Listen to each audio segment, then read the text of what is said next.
They not only break windows, but also destroy trees, flowers, plants. Everything that is beautiful must be destroyed. One must understand that these people have no chance of a normal development. And so they are meeting out of their revenge, in their own way, on everything that is beautiful. It is beyond their reach, and if they can't have it, then it must be destroyed. With the ending of the Second World War in Albania, this small country lying on the Balkan Peninsula was taken over by the communists. From the very beginning, the church was regarded as an enemy of the state. By the end of the 1940s, nearly all members of the church hierarchy were arrested, tortured, and in many cases murdered. 20 years later, all churches were closed, converted into warehouses or cultural centres, and the rest of the clergy removed.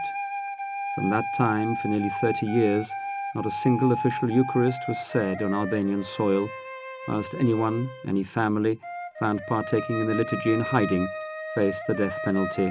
Not until the collapse of communism in the early 90s was the long-suffering Catholic Church able to slowly begin the rebuilding process. Once we settled here, in the center of Tirana, try to provide the suburbia, the periphery of Tirana, which is in many views very, very complex, very, very hard. Tens of thousands of new arrivals flocked to Kamza and the other suburbs of Albania's capital city from the northern mountains, a region with very few roads and one of the most inaccessible and isolated in Europe. Totally cut off from the rest of the world by deep snow for most of the winter months, it is difficult to imagine the conditions under which these people have to survive here. With no running water, sewage system and often no electricity, households remained primitive. The limited supply of agricultural or pastoral land and the total lack of any employment prospects means that many just do not have the means to survive. As hunger began to stare many in the face, the prospect of a city life proved irresistible, as did a certainty that things could only be better. You have come here from far, haven't you?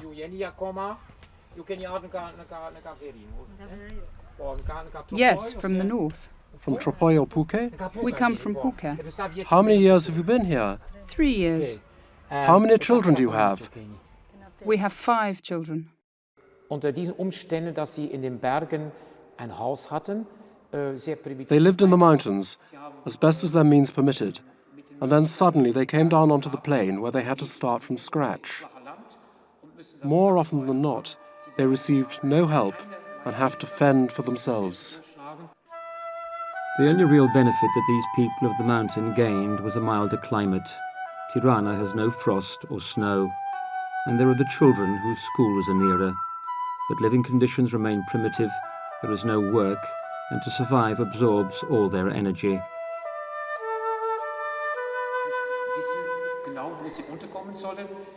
They don't know where to look for shelter. They have no home, no idea where the school is or government office. They are very helpless to begin with. The only plus point is that they stay together and help each other in trying to solve the many problems that confront them.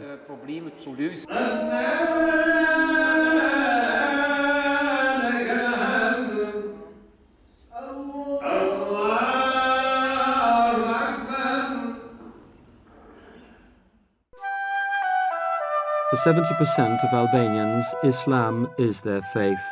20% are Orthodox, and the remaining 10% are Catholic. In the vicinity of Tirana, a close-knit Muslim enclave, the imbalance is even greater.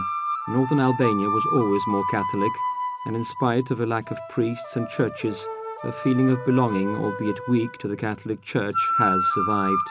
However, people from there arrive unchristened and unaware of the basic tenets of their faith.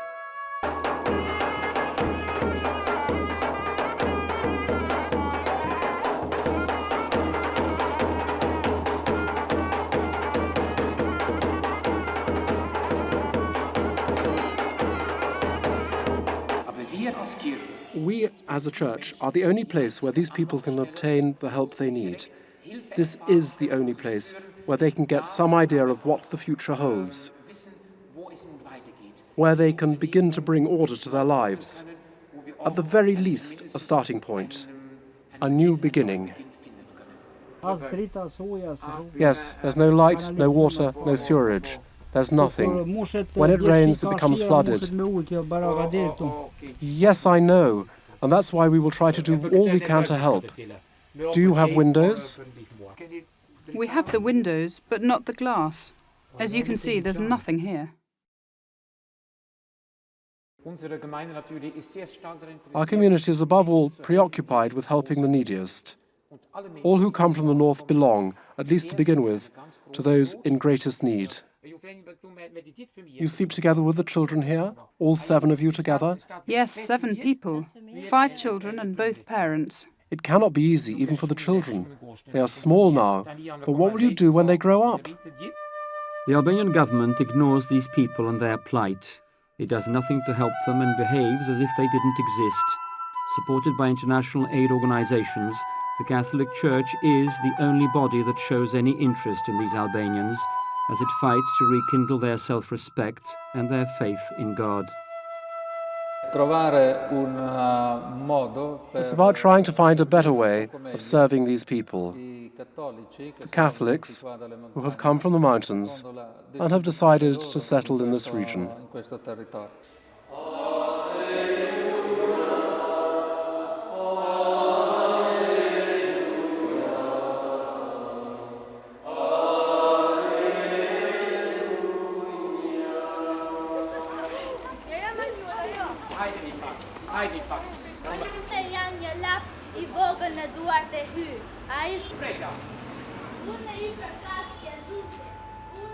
Just 10 years ago, this parish had 5,000 inhabitants.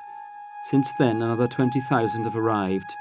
Their sense of Catholic identity has been much weakened by the ravages of history, their faith frequently at odds with the traditional code of conduct that has often been passed down from generation to generation, a conduct based on the highly regarded precepts of dignity, pride, and revenge. Impetuous and emotional, nearly all Albanians possess arms. And yet, these are people open to the church and hungry for God.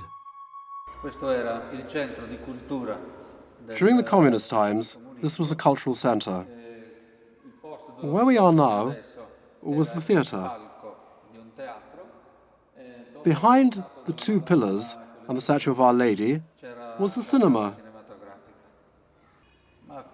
This might not be the happiest place for a church, but with the money we raised, we could only afford to renovate this part and do the bell tower. Priests planned to buy some land and to build a proper church. The cultural centre could then return to serve the local inhabitants. In another zone called Casal, we started building a kindergarten, but we had to stop through lack of money.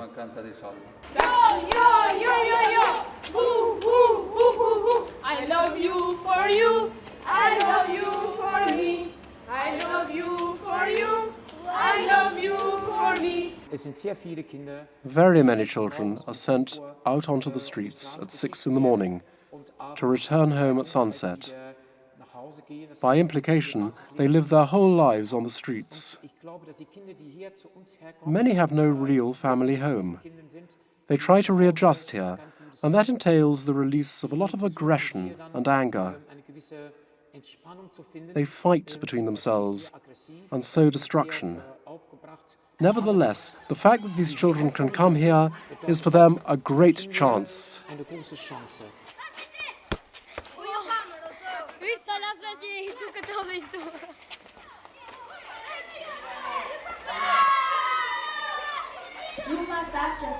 Blessed are those who mourn, they shall be comforted. Blessed are the gentle, they shall have the earth as an inheritance. The children take the Bible home to delve into it, and whenever an opportunity arises, to read it together with their families in the evening. We have to serve the poorest of the poor. If we feel that someone needs our help, let us be ready to give it freely, whatever that need may be. Whether material or perhaps a smile, a hug, a word spoken with love to a friend or parent, to a brother or sister, or to a stranger. For these are all living signs of our love of our Lord Jesus Christ.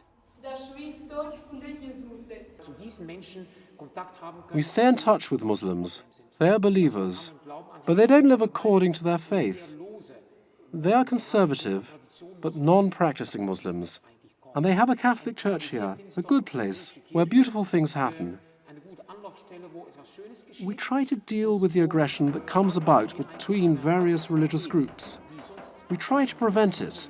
Later, when these people become adults, they will be able to say, "We are Muslims, but we have a great respect for the Catholic Church, because good things happen there." Ist gut.